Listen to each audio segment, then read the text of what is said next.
बच्चों सबसे पहले हम जानेंगे कि इस साल नीट की जो एक्सपेक्टेड कट ऑफ है वो कितनी हो सकती है। Why student take drop, why they are not getting college just completion of class 12। Sir बच्चे ड्रॉप क्यों लेते हैं? वो लोग स्कूल की एग्जाम, जो स्कूल में एग्जाम होते हैं, स्कूल में जो पढ़ाई होती है उसको कंपटीशन की पढ़ाई के साथ मैनेज नहीं कर पाए। ठीक है, उनको ऐसा लगा कि हमारे ऊपर बर्डन बहुत ज्यादा बढ़ रहा है, तो उन्होंने गिव अप कर दिया और उन्होंने सोचा कि हम बोर्ड एग्जाम के साथ जाते हैं। सबसे पहले उनके अंदर डिसिप्लिन नहीं है। किसी भी काम की शुरुआत जो होती है वो एक डिसिप्लिन से होती है, एक सच्चाई से होती है, एक सिंसियरिटी से होती है। तो जो स्टूडेंट टीचर के बीच में डिस्क्रिमिनेट करता है, ठीक है, वो स्टूडेंट का सिलेक्शन नहीं होता। तो ये स्टूडेंट जो टीचर को ही चूज करते रह गए, इनको उस दिन पता चलता है जब नीट का एग्जाम होता है, उस दिन इनको शर्म आती है। पहले भी मैं एनसीईआरटी डिस्कस करता था, बट अब एक अलग तरीके से डिस्कस कर रहा हूं। इसको मैंने नाम दिया है एनसीईआरटी बूस्टर। ये एनसीईआरटी का पैराग्राफ, और इस एनसीईआरटी के पैराग्राफ पर नीट में क्या क्वेश्चन बन सकता है। हेलो बच्चों, नमस्कार। मेरा नाम है रुपेश चौधरी और मैं आशा करता हूं कि आप सभी ठीक प्रकार से होंगे। बच्चों अभी कुछ दिन पहले ही नीट का एग्जाम ओवर हुआ है और आप सभी ने अपने मार्क्स लगा लिए होंगे। काफी सारे स्टूडेंट के मार्क्स काफी सेटिस्फैक्टरी होंगे और काफी स्टूडेंट अपनी परफॉर्मेंस से निराश हो रहे होंगे। उनको वो मार्क्स नहीं मिला होगा जो वो उम्मीद कर रहे थे। तो बच्चों अब सवाल आता है कि आगे क्या करना है, किस तरीके से चीजों को हम इंप्रूव कर सकते हैं। तो बच्चों आज का जो डिस्कशन होने वाला है उसका जो एजेंडा है, सबसे पहले मैं वो आपके साथ शेयर कर लेता हूं। बच्चों सबसे पहले हम जानेंगे कि इस साल नीट की जो एक्सपेक्टेड कट ऑफ है वो कितनी हो सकती है। दूसरा सवाल है कि सर नीट की कट ऑफ हर साल बढ़ क्यों रही है सर, है ना, कि 2015-16 में इतनी कट ऑफ नहीं होती थी, 2019 में और बढ़ गई, 20 में और बढ़ गई, और जिस तरीके से हम 2023 तक आ रहे हैं ये कट ऑफ क्यों इंक्रीज हो रही है। कितने तरह के स्टूडेंट्स हैं सर जिनको कॉलेजेस मिलते हैं, ठीक है, यहां पर हम डिस्कस करने वाले हैं। Why student take drop, why they are not getting college just completion of class 12। Sir बच्चे ड्रॉप क्यों लेते हैं? काफी सारे स्टूडेंट्स क्लास 12 के साथ ही उन्हें मेडिकल कॉलेज क्यों नहीं मिल जाता, ठीक है, और काफी स्टूडेंट्स को 12th के साथ मेडिकल कॉलेज मिलता भी है, बट काफी सारे स्टूडेंट्स को 12th के साथ मेडिकल कॉलेज नहीं मिलता। कहां पर गलती हो रही है ये सारी चीजें डिस्कस करेंगे। Why students are taking drop for 2 और 3 ईयर्स। सर स्टूडेंट 2 या 3 साल का ड्रॉप क्यों ले रहे हैं, ठीक है, कमी कहां पर आ रही है, इस बारे में भी हम डिस्कस करेंगे कि यह चीज सही है या यह चीज गलत है। What mistake they are doing during NEET preparation? Student क्या गलतियां कर रहे हैं अपनी नीट के प्रिपरेशन में, इन सब बातों का हम लोग डिस्कस करने वाले हैं। Sir I did my best but didn't get college. मैंने अपना बेस्ट दिया सर, लेकिन फिर भी मेरा नीट के अंदर सिलेक्शन नहीं हुआ। मैंने वो सारी बातें फॉलो करी जो आपने बताया था, ठीक है, मैंने सिंसियर होकर पढ़ाई करी, डिसिप्लिन से पढ़ाई करी, रिविजन भी किया, लेकिन मेरा फिर भी नीट में सिलेक्शन नहीं हुआ। तो सर इसका रीजन क्या हो सकता है। सर नाउ व्हाट नेक्स्ट, तो अब क्या करना चाहिए कि हमें 2025 में मेडिकल कॉलेज मिल जाए, इन बातों पर भी हम डिस्कस करेंगे। How will you teach botany in batch, I mean road map. आप किस तरीके से यकीन 2.0 में बॉटनी लेने वाले हैं, आपकी क्या प्लानिंग होगी, आपकी क्या रोड मैप है, आप किस तरीके से पढ़ाएंगे, वो सारा का सारा चीज भी मैं इसमें आपके साथ डिस्कस करूंगा। तो guys enough of talk, let's start. बच्चों सबसे पहला है कि expected cut off this year. बच्चों आपने खुद देखा होगा काफी सारे स्टूडेंट्स के 720 आ रहे हैं, ठीक है, काफी सारे स्टूडेंट के 715 भी आ रहे हैं, 700 प्लस में बहुत सारे स्टूडेंट हैं, 650 से 700 के बीच में काफी सारे स्टूडेंट हैं, ठीक है। तो जो हमें जो लग रहा है, जो मुझे लग रहा है कि जो नीट का जो कट ऑफ है इस बार 610 से 630 के बीच में जाने वाला है, ठीक। दूसरा सवाल है why NEET cut off increasing every year. Sir NEET का जो कट ऑफ है वो हर साल बढ़ क्यों रहा है, जिसका पहला कारण है कि आपका जो लेवल ऑफ एग्जाम है वो थोड़ा सा इजी हो गया है। 2015 और 16 में जो नीट का पेपर आता था उसके मुकाबले अब जो पेपर आ रहा है वो इजी आ रहा है, ठीक। दूसरा रीजन है पैटर्न ऑफ एग्जाम। अब जो पेपर होता है वो कंप्लीटली एनसीईआरटी बेस्ड होता है, लेकिन उस टाइम जो क्वेश्चंस आते थे, कुछ क्वेश्चन एनसीईआरटी के बाहर आते थे, और बॉटनी हो या जूलॉजी हो उसमें 2 या 3 क्वेश्चन काफी ट्रिकी होते थे जो आपके एनसीईआरटी से बाहर आते थे, स्पेशली जूलॉजी के अंदर, ठीक। बट अब ऐसा नहीं होता। सोर्स ऑफ स्टडी, बच्चों उस टाइम लोगों के पास पढ़ने के रिसोर्स बहुत कम अवेलेबल थे, लोग सिर्फ ऑफलाइन में पढ़ते थे, ऑनलाइन उनके पास नहीं था। तो अगर किसी का लेक्चर ऑफलाइन में छूट गया तो वो टॉपिक उसका वीक रह जाता था। ठीक, लेकिन अब ऐसा नहीं है। अब आपके पास ऑनलाइन प्लेटफॉर्म है, बच्चा ऑनलाइन से कितनी बार भी पढ़ सकता है, कितनी बार भी रिवाइज कर सकता है। ठीक है, इंडिया के बहुत सारे बेस्ट फैकल्टीज आपको ऑनलाइन प्लेटफॉर्म पे मिल जाते हैं। तो अब लोगों के पास जो रिसोर्स है नीट की तैयारी का वो बहुत ज्यादा हो गए हैं। तो जो पढ़ने वाला बच्चा है वो पढ़ाई कर सकता है। एज लिमिट, बच्चों पहले एज लिमिट होती थी, बट अब एक एज लिमिट अब आपकी खत्म हो गई है। कोई बच्चा जो जिसने कभी अपने टाइम में वो मेडिकल का एग्जाम नहीं निकाल पाया हो, वो भी अब दोबारा से तैयारी कर सकता है। किसी को बीएमएस या बीएचएमएस मिला था, वो चाहे तो दोबारा से अपनी तैयारी कर सकता है। कोई बच्चा बीएससी कंप्लीट कर रहा है, उसकी बीएससी कंप्लीट हो चुकी है, वो चाहे तो दोबारा से तैयारी कर सकता है। नंबर ऑफ कैंडिडेट जो हैं वो बढ़ चुके हैं। ठीक है, पहले जो नंबर ऑफ कैंडिडेट थे वो करीब 14-15 लाख बच्चे प्रिपरेशन करते थे, अब करीब 25 लाख प्रिपरेशन कर रहे हैं। तो बच्चों ये सारे फैक्टर है जिसकी वजह से नीट की जो कट ऑफ है वो हर साल बढ़ रही है। Why NEET cut off increasing every year, ये हमने कर लिया है discuss. How many type of students are getting colleges. एक तो वो स्टूडेंट जो क्लास 12th में पढ़ता है और 12th के बोर्ड एग्जाम के साथ ही सेलेक्ट हो जाता है, एक ये कैटेगरी का स्टूडेंट है। काफी सारे स्टूडेंट ऐसे हैं जिनको 1 साल ड्रॉप लेना पड़ता है और काफी सारे स्टूडेंट हैं जिनको 2 से 3 साल ड्रॉप लेना पड़ता है। ये जो स्टूडेंट हैं जो 12th के साथ सेलेक्ट होते हैं, ये 11th और 12th में बहुत सीरियस होते हैं, बहुत डिसिप्लिन से ये प्रिपेयर करते हैं और इनके अंदर कॉन्टिन्यूटी होती है कि इन्हें हर दिन पढ़ना है। तो 2 साल जो भी टीचर इनको बताते हैं ये सारी चीजें फॉलो करते हैं। सोशल साइड से ये हमेशा दूर रहते हैं, फैमिली फंक्शन से ये दूर रहते हैं और खुद बहुत ज्यादा मेहनत करते हैं। तो ये वो पैरामीटर है जो आपको क्लास 12 के साथ मेडिकल कॉलेज में पहुंचा देता है। और ये वही स्टूडेंट्स होते हैं जो किसी तरीके से स्कूल की पढ़ाई, स्कूल के बोर्ड एग्जाम को कंपटीशन के साथ मैनेज कर पाते हैं। ये वो स्टूडेंट होते हैं जो क्लास 10 से 11th में जब पहली बार जाते हैं तो ये किसी तरह का एक्सक्यूज नहीं देते कि हमसे स्कूल की पढ़ाई और कंपटीशन की पढ़ाई मैनेज नहीं हो पा रही। तो ये वो प्रजाति है जो इंडिया में पाई जाती है। काफी सिंसियर लोग होते हैं। ड्रॉपर 1 ईयर, ये वो स्टूडेंट होते हैं जो ये सोचते हैं कि हाँ, ये या तो इनकी 11th खराब हो चुकी होती है, 12th में ये पूरी की पूरी जान लगाते हैं और किसी तरीके से कुछ नंबर से इनका सिलेक्शन रह जाता है। इनमें काफी तरह के स्टूडेंट्स आते हैं। एक वो जिनके पेरेंट्स ये कहते हैं कि आप 12th तक बोर्ड पे फोकस करिए, उसके बाद आप नीट का एग्जाम दीजिए। ठीक, तो यहां पर वो स्टूडेंट भी आते हैं जिनका पहले साल में सिर्फ 200 नंबर या 300 नंबर, 350 नंबर आते हैं। और वो स्टूडेंट भी आते हैं जिनके पहले साल में 400, 500, 550, 570 मार्क्स इसके अंदर आते हैं।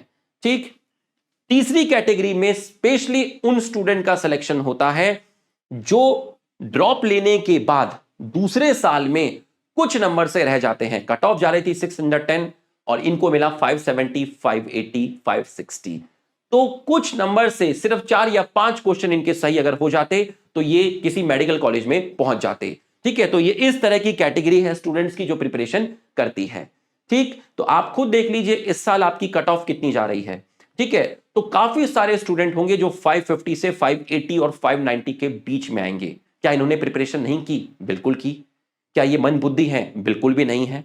तो फिर सिलेक्शन क्यों नहीं हुआ? क्योंकि कट ऑफ बहुत ज्यादा जा रही है। 4-5 क्वेश्चन था, लक की बात है, हो सकता है एंजाइटी आ गई हो सकता है सिली मिस्टेक कर दी हो और 4-5 क्वेश्चन से इनका सिलेक्शन रुक जाता है। फिर ये तीसरे साल ड्रॉप लेते हैं और उसके बाद ये नीट एग्जाम को फोड़ देते हैं। तो इस तरह के स्टूडेंट नीट की प्रिपरेशन करते हैं। Why student take drop? Why they are not getting colleges just completion of class 12th? उन्होंने अपनी तैयारी पूरी की but due to shortage of 30 to 80 marks उनको कॉलेज नहीं मिला। 12th के साथ ही कॉलेज क्यों नहीं मिला? मैंने आपको रीजन बताए। ठीक, दे वर फोकस फॉर बोर्ड एग्जाम। ठीक है, इंग्लिश में मत जाइएगा। ठीक है, भावनाओं पर जाइएगा। हम आपको इंग्लिश नहीं पढ़ाते हैं। ठीक है, हम आपको बॉटनी पढ़ाते हैं। ठीक, वो बोर्ड एग्जाम पर ज्यादा फोकस थे। They didn't manage school and NEET preparation simultaneously.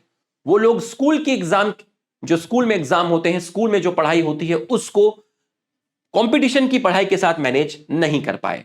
ठीक है, उनको ऐसा लगा कि हमारे ऊपर बर्डन बहुत ज्यादा बढ़ रहा है तो उन्होंने गिव अप कर दिया और उन्होंने सोचा कि हम बोर्ड एग्जाम के साथ जाते हैं, नीट की प्रिपरेशन तो हम बोर्ड के बाद कंप्लीट कर लेंगे। They were not serious for studies में काफी सारे स्टूडेंट ऐसे हैं जो अपनी पढ़ाई को लेकर सीरियस नहीं थे, उन्होंने 11वीं और 12वीं में मेहनत नहीं की। ठीक है, काफी सारे स्टूडेंट्स हैं जिनको अपने पेरेंट्स और अपनी फैमिली से सपोर्ट नहीं मिलता।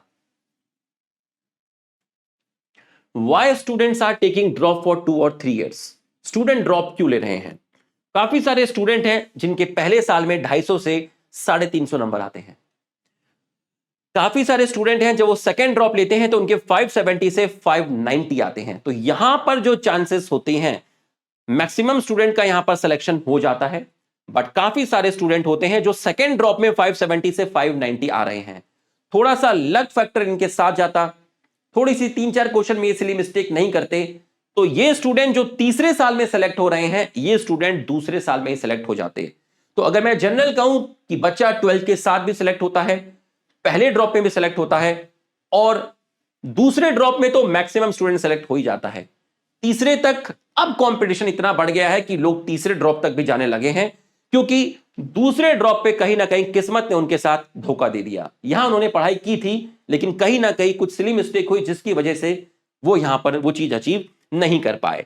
ठीक है, कंपटीशन टफ है, इसलिए 3 या 4 क्वेश्चन गलत होने की वजह से उनको कॉलेज नहीं मिला।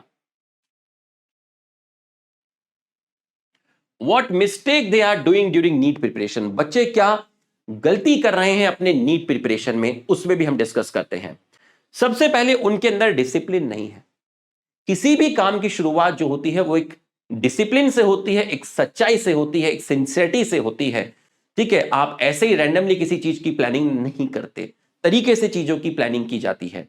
ठीक, वो स्टार्ट तो फुल एनर्जी के साथ करते हैं कि सर मैं नीट फोड़ दूंगा, मैं ये कर दूंगा, मैं वो कर दूंगा, मोहल्ले में आग लगा दूंगा।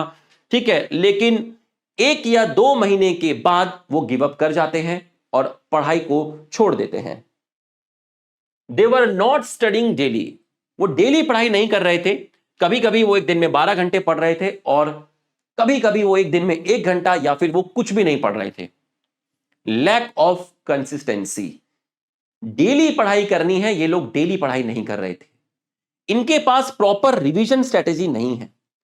भाई एक दिन में 3 सब्जेक्ट इनको पढ़ने होते हैं, और किस तरीके से फ्रीक्वेंटली चीजों को रिवाइज किया जाए, ये रिवीजन करते हैं, बट रिवीजन करने का तरीका गलत है। किसी चीज को उन्होंने आज पढ़ा, स्टार्टिंग में तो चीजों को, ये तीनों सब्जेक्ट को रिवाइज करते हैं करीब 15-20 या 1 महीने तक, लेकिन उसके बाद जब एग्जाम स्टार्ट हो जाते हैं, इंटरनल टेस्ट जब स्टार्ट हो जाते हैं, फोर्टनाइटली टेस्ट स्टार्ट हो जाते हैं, तो फिर ये करंट पढ़ते हैं, और जब इनका टेस्ट का पोर्शन आ रहा होता है, उस टेस्ट को देने के लिए ये 7 या 8 दिन सिर्फ उसी टेस्ट की प्रिपरेशन करते हैं, जिसकी वजह से क्लास में जो चल रहा होता है, जो पढ़ाई उस टाइम चल रही होती है, जो करंट टॉपिक चल रहा होता है, वो इनका वीक हो जाता है, क्योंकि वो उस करंट टॉपिक को घर पर प्रॉपरली रिवाइज नहीं करते। और कई बार तो ये एक फर्स्ट टेस्ट में अच्छा करने के चक्कर में कुछ क्लासेस भी स्किप कर देते हैं। ये भूल जाते हैं कि जिस टेस्ट की प्रिपरेशन करने के लिए आपने 6 या 7 दिन से करंट पढ़ना छोड़ दिया है, जिस करंट टॉपिक की आप क्लास स्किप कर रहे हैं, इसका भी कभी ना कभी टेस्ट होगा। ये अपनी पूरी की पूरी ताकत सिर्फ फर्स्ट एग्जाम में लगा देते हैं।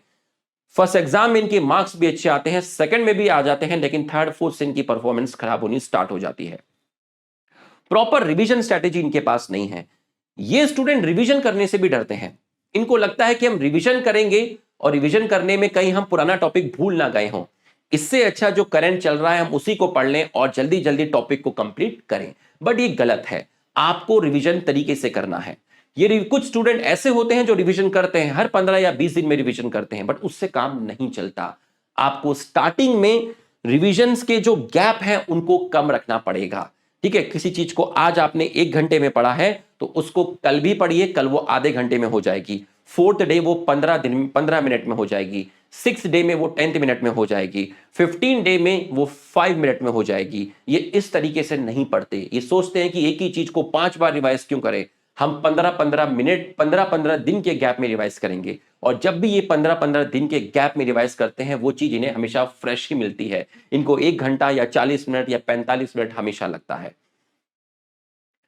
तो इनको रिवीजन करने में डर लगता है।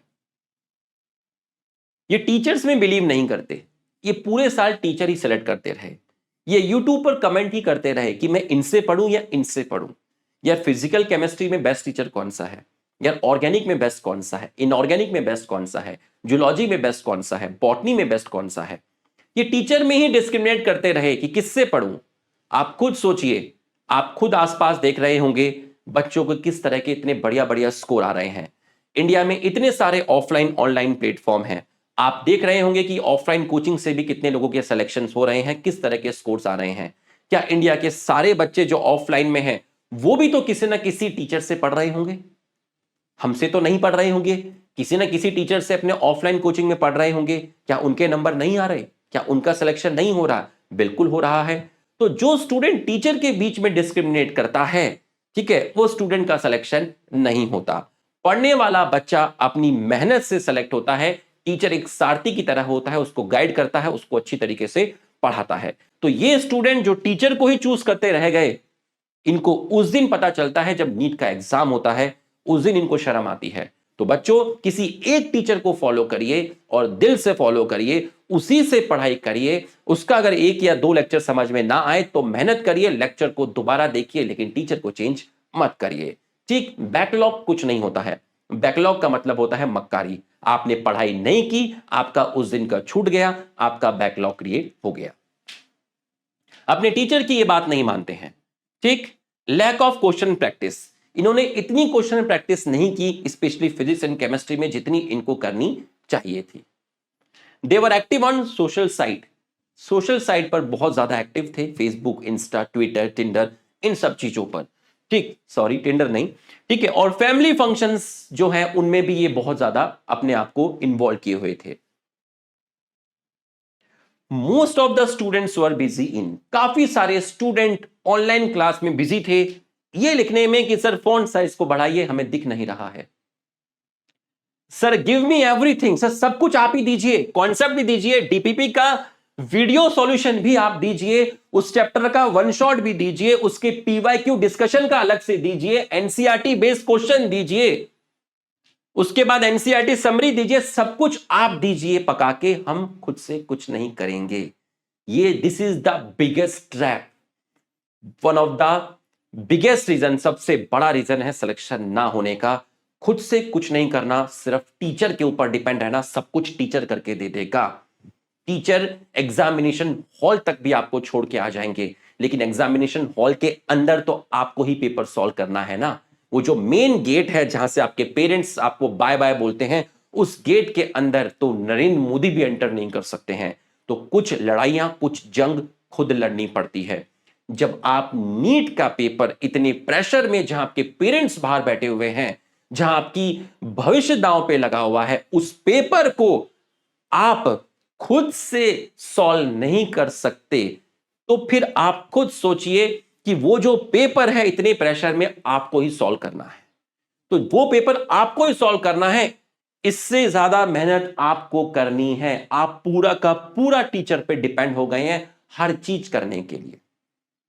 पूरे साल अच्छे से पढ़ाओ, सब कुछ पढ़ा दो, सब कुछ पढ़ा दो, आखिरी में रिवीजन भी करा दो, तो बच्चा बोलेगा ये आखिरी में रिवीजन नहीं कराया। अरे तुझे पूरे साल नहीं पढ़ाया? पढ़ाया। अच्छे से कॉन्सेप्ट नहीं पढ़ाया? बिल्कुल पढ़ाया। हर चैप्टर डिटेल में नहीं पढ़ाया? पढ़ाया। उनके क्वेश्चन डिस्कस नहीं किए? किए। उनकी डीपीपी नहीं दी? बिल्कुल दी।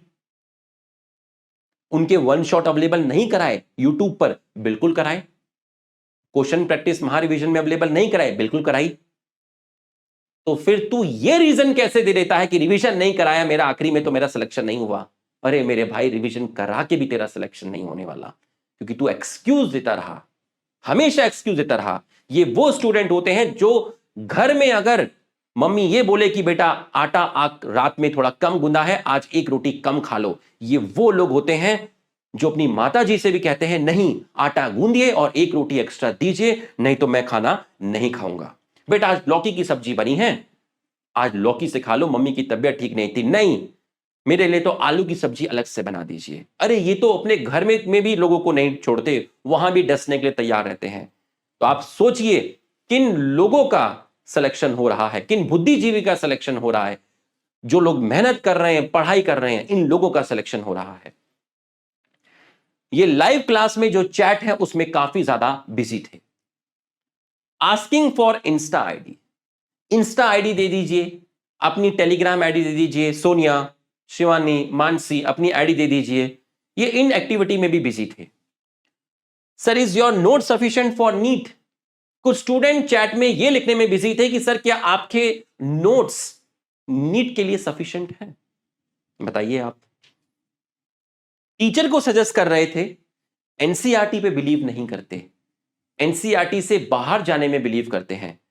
क्यूरियोसिटी इनकी बहुत ज्यादा होती है, हर चीज का इनको डिटेल कॉन्सेप्ट चाहिए, भले ही वो एनसीईआरटी के अंदर नहीं है। मैं हमेशा बोलता रहा, पढ़ना वो है जो नीट में आता है, वो नहीं पढ़ना जो एग्जाम में आता, जो टीचर को आता है।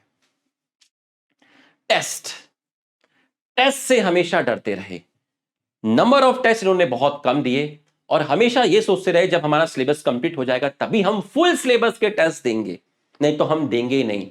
और सत्य बात बता रहा हूं, नीट के एक दिन पहले तक भी 90% लोगों का सिलेबस ही कंप्लीट नहीं हो पाता। ये लोग टेस्ट से भागते हैं, ये लोग एक्सक्यूज देते हैं कि अगर हमारे टेस्ट में नंबर कम आ गए तो हम डीमोटिवेट हो जाएंगे, इसलिए हम टेस्ट नहीं देंगे। बल्कि सक्सेस का सबसे बड़ा गुरु मंत्र है कि आपको नंबर ऑफ टेस्ट बढ़ाने हैं। आप जितने ज्यादा टेस्ट देंगे उतना आपके लिए बेस्ट है। Sir I did my best but didn't get college, ये वो स्टूडेंट थे जो सीरियस थे, जो ये कहते हैं कि हमने अपना बेस्ट दिया लेकिन हमें फिर भी मेडिकल कॉलेज नहीं मिला। दे आर स्कोरिंग, ऐसे स्टूडेंट 560 से 600 मार्क्स ला रहे हैं इस साल, इनमें इनकी गलती नहीं है।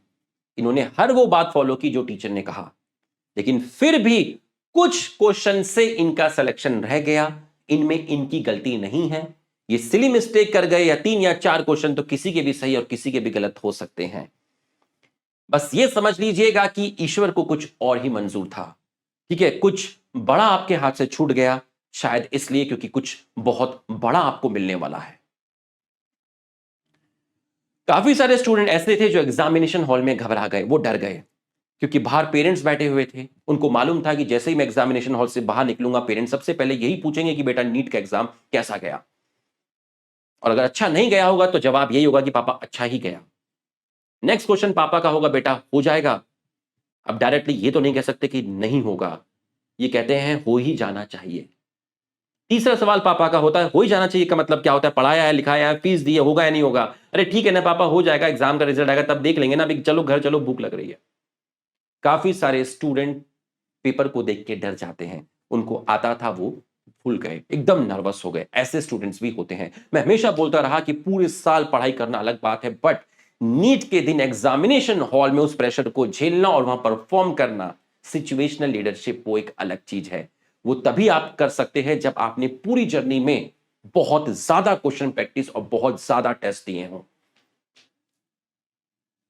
Now what next to get college in NEET 2025? क्या करना चाहिए कि हमें 2025 में मेडिकल कॉलेज मिले? सबसे पहले आप यकीन बैच ज्वाइन करिए। सर यकीन ही क्यों ज्वाइन करिए? इंडिया की बेस्ट फैकल्टी आपको उस बैच में मिलती है। इतनी डिटेल में इतना फुल कॉन्सेप्ट आपको एक्सप्लेन किया जाता है, एनसीईआरटी की एक एक लाइन आपको एक्सप्लेन की जाती है, सारी की सारी डीपीपी आपको प्रोवाइड की जाती है, उसका वीडियो सॉल्यूशन आपको प्रोवाइड किया जाता है। महीने में आपके फोर्टनाइटली टेस्ट लिए जाते हैं, मंथ वाइज आपके टेस्ट होते हैं, आपके पार्ट सिलेबस के टेस्ट होते हैं, आपके फुल सिलेबस के टेस्ट होते हैं। आपको इतने सारे क्वेश्चंस का आपको जो है मुहैया कराया जाता है। ठीक है, आपको हर वो चीज जो नीट के लिए जरूरी है, इतने रिसोर्स आपको अवेलेबल कराए जाते हैं। ठीक, तो कुल मिलाकर अगर मैं कहूं कि ये आपके लिए एक बेस्ट बैच होता है, यहां इंडिया की बेस्ट फैकल्टी आपको पढ़ाती है। जब भी आप बैच ज्वाइन करें तो आप अपने दिमाग में एक चीज लेके चलिए कि मैं बिल्कुल डिसिप्लिन से पढ़ाई करूंगा और पूरा कंसिस्टेंसी के साथ पढ़ाई करूंगा, हर दिन पढ़ाई करूंगा। ट्रस्ट योर टीचर, सबसे बड़ा गुरुमंत्र, अपने टीचर पर ट्रस्ट करिए, टीचर में डिस्क्रिमिनेट मत करिए। किसी एक टीचर को पकड़िए और उसके साथ पूरी की पूरी जर्नी कंप्लीट करिए। किसी एक ही टीचर को फॉलो करिए, डेली स्टडी करिए, कोई एक्सक्यूज मत दीजिए। खूब सारा क्वेश्चन प्रैक्टिस आपको करनी पड़ेगी और बिल्कुल एनसीईआरटी बेस्ड स्टडी आपको करनी पड़ेगी। कोई फ्रेंड्स नहीं, कोई इंस्टा नहीं, कोई सोशल साइट नहीं, कोई फंक्शन नहीं, सिर्फ और सिर्फ स्टडी। किसी भी क्लास को मिस नहीं करना है, किसी भी टेस्ट को मिस नहीं करना है, और फ्रीक्वेंटली चीजों को रिवाइज करना है। Increase the number of test, test के नंबर को आपको बढ़ाना है। ये सारी चीजें आपको ध्यान रखनी पड़ेंगी। How will you teach botany in batch? आप बॉटनी किस तरीके से बैच में लेने वाले हैं, उसका रोड मैप क्या होगा? बच्चों एक एग्जाम्पल देके पढ़ाता हूं। मैं अभी एक बैच में पढ़ा रहा हूं क्लास 11th के अर्जुना 1.0 बैच में। मैं वहां किस तरीके से पढ़ा रहा हूं वो चीज मैं आपके साथ शेयर करने वाला हूं। किस तरीके से पढ़ाता हूं, किस पैटर्न में पढ़ाता हूं, वो चीज मैं आपके साथ शेयर कर रहा हूं, और उसी पैटर्न में मैं आपको पढ़ाने वाला हूं। देखिए बच्चों, ये उस बैच का लेक्चर 2 है। लेक्चर 1 नहीं, लेक्चर 2 है। लेक्चर 1 में उस बैच में सेल थ्योरी तक पढ़ाया गया था, और लेक्चर 2 में मैंने उनको ओवरव्यू ऑफ सेल पढ़ाया था। तो एनसीईआरटी में cell the unit of life जो आपका है, उसमें जो ओवरव्यू ऑफ सेल है वहां से मैंने उनको पढ़ाया था। सबसे पहले मैंने उनको डीलिमिटिंग लेयर के बारे में बताया कि प्लांट और एनिमल में डीलिमिटिंग लेयर क्या है। क्लास नोट्स मतलब हम आपको क्लास में प्रॉपर लिख के पढ़ाएंगे। कोई भी चीज स्लाइड में पहले से नहीं लिखी होगी, इवन टॉपिक का हेडिंग भी पहले से नहीं लिखा होगा। इस तरीके से आपके सामने नोट्स होंगे। दूसरी स्लाइड में यूकैरियोटिक न्यूक्लियस के बारे में बताया गया, फिर यूकैरियोटिक क्रोमोसोम के बारे में बताया गया, ठीक। उसके बाद प्रोकैरियोटिक न्यूक्लियस के बारे में बताया गया। उसके बाद प्रोकैरियोटिक न्यूक्लियस के बारे में कुछ पॉइंट्स यहां पे लिखे गए, एकदम शॉर्ट नोट्स हैं, टू द पॉइंट हैं। साइटोप्लाज्म के बारे में बताया गया, सेल ऑर्गेनेल के बारे में बताया गया कि यूकैरियोट में ऑर्गेनेल मिलते हैं, प्रोकैरियोट में एब्सेंट होते हैं। राइबोसोम के बारे में आइडिया दिया गया, क्योंकि वहां पर एक लाइन राइबोसोम के बारे में लिखी है। राइबोसोम प्रोकैरियोट और यूकैरियोट में डायग्राम से एक्सप्लेन किया गया। सेंट्रोसोम के बारे में एक लाइन लिखी हुई है ओवरव्यू ऑफ सेल में, वो यहां पर बताई गई। प्रोकैरियोट और eukaryote overview of cell complete करने के बाद आप कितने डिफरेंस हैं जो प्रोकैरियोट और यूकैरियोट में बचा सकते हैं, इस तरीके से आपको नोट्स की फॉर्म में एक्सप्लेन किया जाएगा। ये कैरेक्टर है और ये आपके डिफरेंस हैं। Shape and size of cell, ये भी एक पैरा उसके अंदर दिया हुआ है। ये इस तरीके से आपको पढ़ाया गया, और ये पढ़ाने के बाद ये करीब हमारा 1 घंटा 20 मिनट में कंप्लीट हो जाता है। उसके बाद मैं क्या करता हूं, उसी क्लास में, सेम उसी क्लास में, लेक्चर 2 है, ये लेक्चर 2 है। लेक्चर 2 जितना मैंने आपको पढ़ाया उसके ऊपर बेस मैंने यहां पर एनसीईआरटी लगाई हुई है। ये देखिए, यू हैव अर्लियर, और ये मैंने इसी साल से चीजें ऐड की हैं, ठीक। इस साल मैंने ये चीज ऐड की है। पहले भी मैं एनसीईआरटी डिस्कस करता था, बट अब एक अलग तरीके से डिस्कस कर रहा हूं। इसको मैंने नाम दिया है एनसीईआरटी बूस्टर। ये एनसीईआरटी का पैराग्राफ, और इस एनसीईआरटी के पैराग्राफ पर नीट में क्या क्वेश्चन बन सकता है, इस पैराग्राफ से नीट में इसके अलावा कोई क्वेश्चन नहीं बनेगा। अगर बनेगा तो इसी लैंग्वेज को चेंज किया जाएगा, और कोई क्वेश्चन नहीं बनेगा। इसी को ऑब्जेक्टिव क्वेश्चन बना देंगे, इसी को स्टेटमेंट वाइज क्वेश्चन बना देंगे। इस पैराग्राफ पर यह क्वेश्चन बना, इस पैराग्राफ पर नीट में यह क्वेश्चन बना। तो साथ ही साथ हर क्लास में प्रॉपर नोट्स के साथ पढ़ाया जाएगा। उसके बाद उसी टॉपिक का एनसीईआरटी बूस्टर कराया जाएगा, और उसी पैराग्राफ से रिलेटेड जो क्वेश्चन बनता है वो सॉल्व कराया जाएगा। ये देखिए, ये लेक्चर 2 का है, अर्जुना बैच का। ये देखिए, ये पूरा का पूरा इस पैराग्राफ से ये क्वेश्चन बना, इस पैराग्राफ से ये क्वेश्चन बना, इस पैराग्राफ से ये क्वेश्चन बना, ये क्वेश्चन भी उसी पैराग्राफ से बना, ये क्वेश्चन भी उसी पैराग्राफ से बना, और इस पैराग्राफ से ये क्वेश्चन बना, और ये भी उसी पैराग्राफ से बना। इस तरीके से फिर आपको बताया जाएगा। ये देखिए, मैंने इनको बताया भी है अर्जुना बैच में। मैंने इनको बताया कि अब आप क्या करेंगे। आप लेक्चर 1 का रिवीजन काफी बार कर चुके थे ये लोग, तो मैंने इनको बोला, जिस दिन मैंने ये पढ़ाया था, इस तरीके से मैं आपको भी बताया करूंगा कि लेक्चर 2 को सोने से पहले 45 मिनट में कंप्लीट कर लेना, लेक्चर 1 का रिवीजन 10 मिनट लगा के करना, लेक्चर 2 का रिवीजन 15 मिनट लगाना, लेक्चर 1 का रिवीजन। इस तरीके से मैं आपको डेज बाय बताऊंगा, ठीक है। ये ये शायद फ्राइडे का है, ये फ्राइडे का है, ये सैटरडे का है, ये संडे का है, ये मंडे का है। इस तरीके से मैंने इनको डे वाइज बताया है, ठीक है। तो मैं आपको प्रॉपर प्लानिंग करके बताया करूंगा कि मान लीजिए आपकी क्लास मंडे ट्यूसडे वेडनेसडे हुई, तो मैं आपको बताऊंगा कि थर्सडे को क्या करना है, फ्राइडे को क्या रिवीजन करना है, सैटरडे को क्या रिवीजन करना है, संडे को क्या रिवीजन करना है।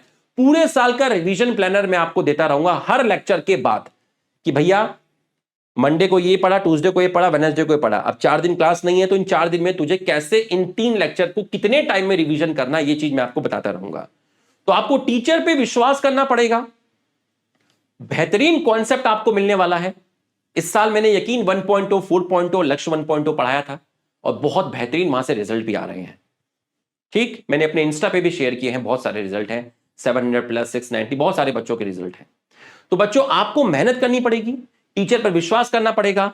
बेहतरीन कॉन्सेप्ट एनसीईआरटी बेस आपको हम लोग देने वाले हैं, ठीक है। बेहतरीन कॉन्सेप्ट हम आपको एनसीईआरटी बेस देने वाले हैं और उसके बाद एनसीईआरटी लगा के एक एक लाइन आपको एक्सप्लेन करने वाले हैं। पूरी की पूरी क्लास में एनसीईआरटी की लाइन देख सकते हैं आप, एक्सप्लेन की गई है, देख लीजिए पूरी लाइन अंडरलाइन है, एक एक लाइन एक्सप्लेन की गई है और उसके ऊपर आपके जो क्वेश्चन बनते हैं वो भी बनाए गए हैं।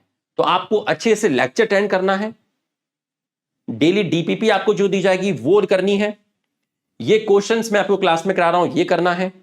ठीक, चैप्टर खत्म होने के बाद हम उसका पीवाईक्यू क्वेश्चन डिस्कस किया करेंगे और मिक्स क्वेश्चन चैप्टर के हम लोग पूरा का पूरा डिस्कस किया करेंगे। आपको कहीं पर भी कोई भी दिक्कत आने नहीं देंगे। तो बच्चों बस इस तैयारी से पूरे जोश के साथ आपको पढ़ाई करनी है और यकीन 2.0 में मैं आपका इंतजार करूंगा और कमेंट सेक्शन में जरूर बताइएगा क्या आप तैयार हैं अपनी जर्नी के लिए। So guys, thank you so much, all the best.